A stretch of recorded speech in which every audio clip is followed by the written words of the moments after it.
Hello दोस्तों, कैसे हैं आप सभी लोग। उम्मीद करता अच्छे होंगे। अगर आप एक वेब डिज़ाइनर हैं, डेवलपर हैं या फिर कोई भी हैं जो भी पेमेंट गेटवे इंटीग्रेट करना चाहते हैं अपने किसी भी बिजनेस के साथ, तो आप काफ़ी ज़्यादा प्रॉब्लम फेस कर रहे होंगे। बिकॉज आप साइन अप पे जाते हैं, यहाँ पे क्लिक करते हैं, यहाँ पे लिख के आ जाता है अच्छा मेरा अकाउंट तो खुला हुआ है, इसलिए डैशबोर्ड पे जा रहा है। बेसिकली प्रॉब्लम आ जाती है कि अभी के टाइम पे रेजर पे की ऑनबोर्डिंग बंद है, कैश फ्री की ऑनबोर्डिंग बंद है, पेयू की ऑनबोर्डिंग बंद है बिकॉज ऑफ आरबीआई रूल। पर अब साइट तो बनानी है, अब पेमेंट तो चाहिए, तो कैसे लें। काफ़ी सारे पेमेंट गेटवे बंद है।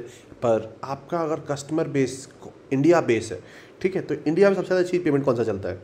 Credit card, debit card? नहीं, यूपीआई। तो यूपीआई को आप एक तरह से इंटीग्रेट कर सकते हैं अपनी साइट पे, और इसमें आपके एक्चुअल में बहुत ज़्यादा बेनिफिट भी है।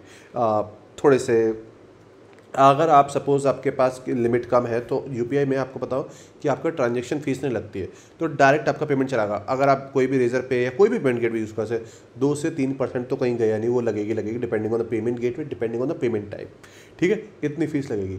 पर अगर आप यूपीआई पेमेंट गेटवे को इंटीग्रेट करते हैं अपनी साइट पर, ठीक है, तो उस केस में आपका कोई भी ट्रांजेक्शन फीस नहीं लगेगी। तो कैसे करना है? बट हाईली रिकमेंडेड वन तो रेजर पे रहेगा, ठीक है।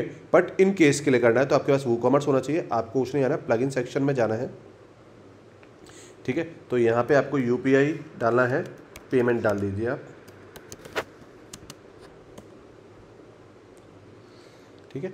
तो यहाँ पे आपके पास 2 ऑप्शन आ गए, दोनों में से कोई भी यूज़ कर सकते हैं, दोनों ही अच्छी प्लगइन है, दोनों ही यूज़ करी हुई है अपनी, तो इसलिए बता सकता हूँ। एक्टिवेट करना है। अब इसमें ध्यान रखिए, आपका जो करेंसी होनी चाहिए वो आईएनआर होनी चाहिए। अगर आपकी करेंसी डॉलर में होगी तो ये वर्क नहीं करेगा। तो उसके लिए क्या करना होगा, आपको करेंसी एक्सचेंज कोई भी यूज़ करना पड़ेगा प्लगइन, ठीक है। तो यहाँ पे आ गए, पेमेंट पे गए, लास्ट में आपका यूपीआई आ गया, देखिए यहाँ पे लगे, ठीक है। तो अब इसमें क्या होगा, मैनुअली वेरीफाई होगा। इरेजर पे अगर में पेमेंट हो गया, कंफर्म हो गया, ऑटोमेटिकली हो जाता था। भाई इसमें आपको मैनुअली वेरीफाई करना पड़ेगा। तो अगर आप फिजिकल प्रोडक्ट सेल कर रहे हैं तो कोई दिक्कत नहीं है, डिजिटल प्रोडक्ट सेल कर रहे हैं तो स्लाइटली प्रॉब्लम है। तो डिजिटल प्रोडक्ट में जब भी कोई पेमेंट करता है तो वो तुरंत फाइल को डाउनलोड करना चाहता है, पर इसमें ऐसा कोई दिक्कत है नहीं इन केस में। तो आप गए यूपीआई पे पेमेंट पे, आप यहाँ पे गए तो किसी भी गूगल पे, भीम या XYZ, व्हाट्सअप, कितने यूपीआई ऐप है, किसी भी यूज़ कर सकते हैं। पेमेंट फील्ड आएगा, क्या आपको सामने वाले की पेमेंट आईडी रिक्वायर्ड है? नहीं चाहिए आपको, क्यों आपको चाहिए, ठीक है। अगर आप सपोज आपको रिफंड वगैरह वाला है तो आप मान सकते हैं, अदरवाइज मैं आपको रिकमेंड नहीं करूँगा, क्योंकि आपके पास ट्रांजेक्शन में वैसे भी आ जाएगा। Payment by default on hold डालना है कि आप चेक करोगे ना कि हाँ कि मेरा पेमेंट आया नहीं आया, सक्सेसफुल, ठीक है। अब यहाँ पे आ रहा है थैंक यू फॉर पेमेंट, यहाँ पे आ गया आपके QR। अब यहाँ पे आपने स्टोर का नाम डाला, यहाँ पे आपने जो भी आपका मोबाइल नंबर, जैसे कि नॉर्मली केस में जो होता है, मैं उससे से एग्जांपल दे देता हूँ, ये हमने डाला, आपका ये मोबाइल नंबर होता है, या फिर आपने कोई जनरेट कर रखा हो अपने नाम से, वो भी आप जनरेट कर सकते हो, पेटीएम। ये अगर यहाँ पे अपना मैं कोई भी वैलिड मोबाइल नंबर डाल दूँ तो ये एक पूरी यूपीआई आईडी है। सेम यहाँ पे 123@ICI, आपका फ़ोन पे होगा, गूगल पे होगा, इस तरह से, ठीक है। इस तरह से आपने लिख लिया।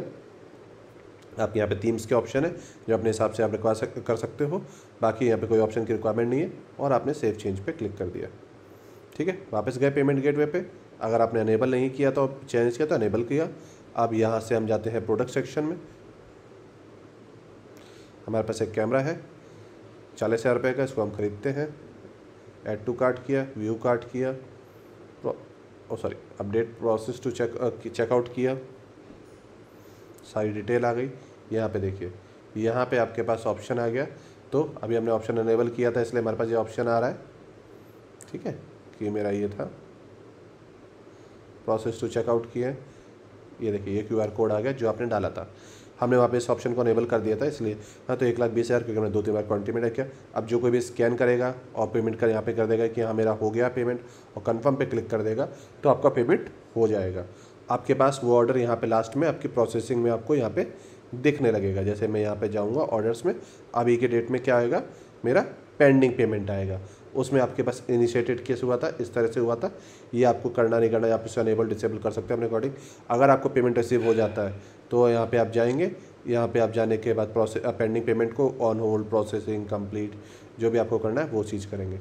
उम्मीद करता हूँ ये छोटा सा वीडियो आपके लिए काफ़ी यूज़फुल रहा होगा। अगर ये वीडियो आपको यूज़फुल आए तो लाइक से subscribe. See in the next video.